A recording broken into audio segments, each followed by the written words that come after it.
Good morning, I'm Taylor Wilson, and today is Friday, April 12th, 2024. This is The Excerpt. Today, O.J. Simpson is dead. Plus, Iowa clears the way, allowing for armed school staff. And we look at a January 6th challenge at the Supreme Court. O.J. Simpson has died. The football star and actor's life took a shocking turn when he was accused of killing his ex-wife, Nicole Brown Simpson, and a man who was with her the night of the killings, Ron Goldman. O.J. died on Wednesday of prostate cancer, according to a post on social media attributed to the Simpson family. He was 76. For more on O.J. Simpson and one moment in particular, I spoke with USA Today national correspondent Marco della Cava. Marco, thanks for hopping on The Excerpt today. You bet. So, Marco, we're talking in the wake of O.J. Simpson's death, and as you wrote, really the defining image he leaves behind for many is of him in that white Ford Bronco, rolling away from police back in the 90s. Marco, remind us what happened here and what's your memory of that day? Well, I do remember it vividly. I remember watching it standing in front of a television, transfixed like much of the nation. The important thing is the context, right? 1994. There's no real internet, so to speak. I think AOL was a way you sent maybe rudimentary emails to your friends. So this is the Fred Flintstone era if you're talking about social media. There was no social media. So all you could do was stand in front of a TV. So all you could do was watch this riveting scene of a man who was going to be arrested on suspicion of a double murder, who was hitting the freeways in LA and who knows going where. How did O.J.'s chase, Marco, the trial, and really all of this drama surrounding him in the 90s act as a kind of precursor to some of the tensions related to policing in communities of color in the years since?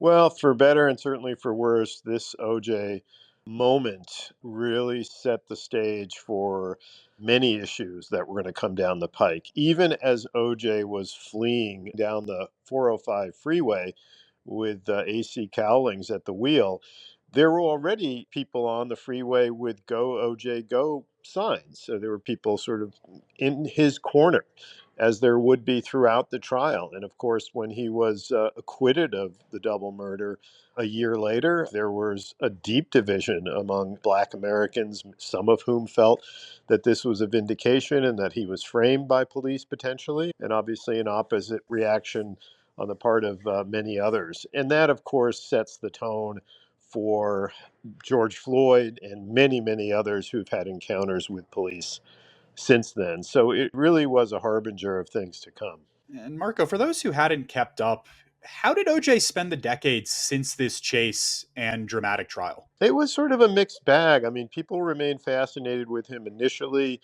He financially was in ruins because he did lose a civil case to the Goldmans and had to pay out tens of millions. He published a very strange book called If I Did It to try and make some money. He also got into the business of selling memorabilia. And that actually ended up finding him in jail after all, after sort of robbery gone awry. And he spent 9 years in jail. He sort of would pop up every now and then in Florida on golf courses and still pose for pictures with some people who, were fans. He was a very polarizing figure, depending on how you felt about that entire incident in Los Angeles in 1994. As you say, a polarizing figure, Marco. I'm curious how people have been responding to OJ's death and how you think people will view his legacy as time goes on. First of all, we did see that Caitlyn Jenner had already posted on social media essentially good riddance, literally, to OJ. And Jenner was, of course, married to Kris Kardashian. And Kris had been married to Robert Kardashian, who was one of the lawyers who defended O.J. Simpson. So there's an interesting Kardashian overlap with Simpson there. But I think in the end, with any figure who sort of later in life is involved in scandal, let alone murder, you almost have a bifurcated view of them. There's the accomplishments, and then there's the scandal. So in OJ's case, he was a heck of a running back, Hall of Fame running back. A lot of people remember that if they're old enough. And for others, he will always be somebody who comes under deep suspicion for having committed those murders, even though he was exonerated in court. So I think it just depends on who you are that will determine how you see him. All right. Marco della Cava is a national correspondent with USA Today. Thank you, Marco. My pleasure. Teachers and other school employees would be able to obtain professional permits to carry guns on school grounds under a bill passed this week by the Iowa Senate. The bill also requires Iowa's largest school districts to employ school resource officers in their high school buildings. Because the Senate amended the legislation, the bill goes back to the House, which passed it in February. Republicans proposed the measure as part of their response to a deadly school shooting in January when a high school student shot and killed sixth grader Amir Jolliffe and principal Dan Marburger while injuring half a dozen others before fatally shooting himself. But gun violence prevention groups have held protests and spoken out against the bill, saying it will make students and school employees less safe by increasing the likelihood of accidents involving guns in schools. More than 30 states allow teachers or other K-12 school staff to be armed in at least some circumstances, according to the National Conference of State Legislatures. The Tennessee Senate also passed a measure this week that would allow a similar policy.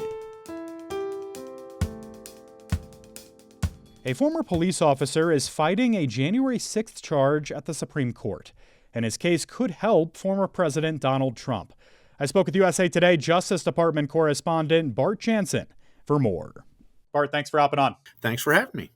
So, Bart, who is Joseph Fisher and how was he involved on January 6th? He was a police officer at the time in a little place called North Cornwall Township in central Pennsylvania, and he had driven down for Trump's Stop the Steal rally on the morning of January 6th, and he headed home, but he heard about the protests surrounding the Capitol building, and he turned back around. He got back down to the building as rioters had overwhelmed the building and broken inside. About 3:24 p.m., he turned on his phone camera and recorded himself saying, "Charge," and stormed inside the rotunda.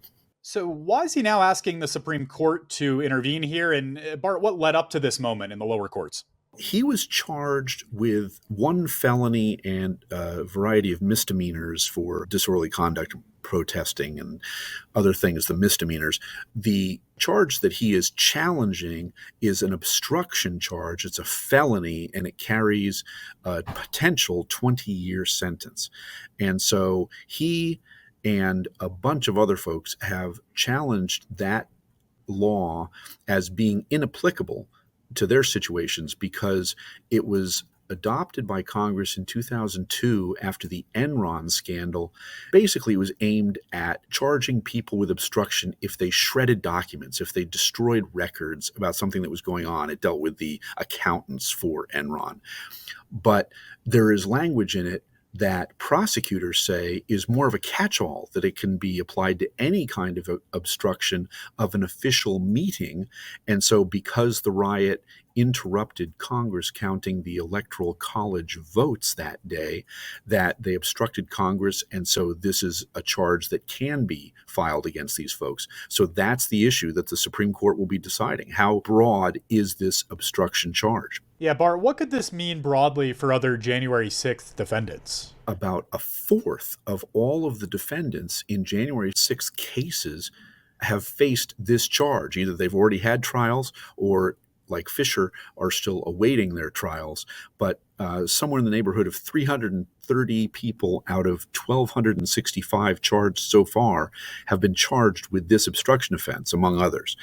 And so if he were to overturn the statute or get it invalidated, then it could have a broad impact for these defendants. And so already judges have begun releasing prisoners who had perhaps the single obstruction charge and also misdemeanor convictions in their trials already. So if you had the longer obstruction charge, the 3 different judges in D.C. have let out prisoners pending these appeals because of the potential that the Supreme Court could overrule it if you weren't shredding documents. What impact could this have on Donald Trump and his election interference case? 2 of the 4 charges that he faces in his federal election interference case stem from this same statute.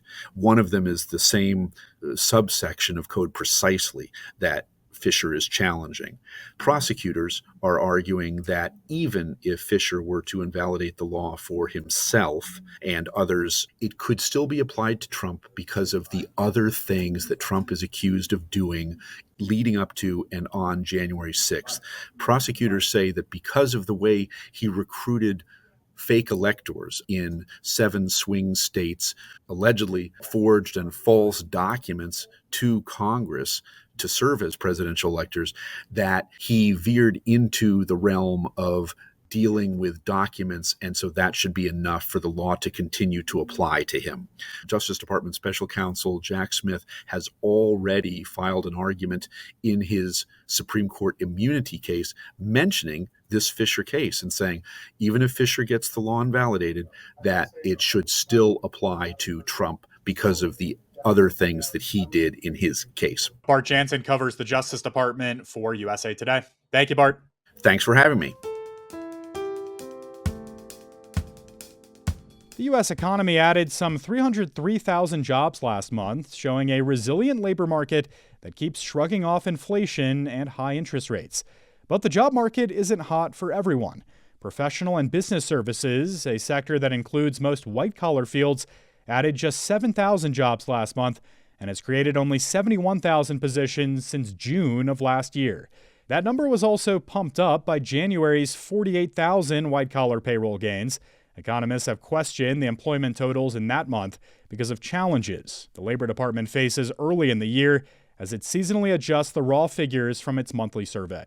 During the same 8-month period in 2022 and 2023, professional and business services added 275,000 jobs. U.S. job growth, in fact, has mostly been driven by just 4 large sectors since the fall: government, healthcare, leisure and hospitality, and construction.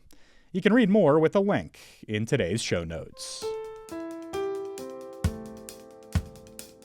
A rare double brood of cicadas is set to emerge in just a few weeks.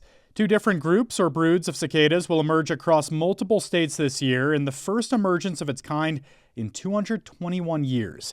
And the next double emergence of these 2 broods won't happen again for a while. The next is predicted in 2245. The broods are estimated to emerge at some point around the middle of next month and last through June, and most of the phenomenon will be seen in parts of the Southeast and Midwest. For a map of what to expect in your neck of the woods, we have a link in today's show notes. Thanks for listening to The Excerpt. We're produced by Shannon Ray Green and Bradley Glansrock, and our executive producer is Laura Beatty. You can get the podcast wherever you get your audio.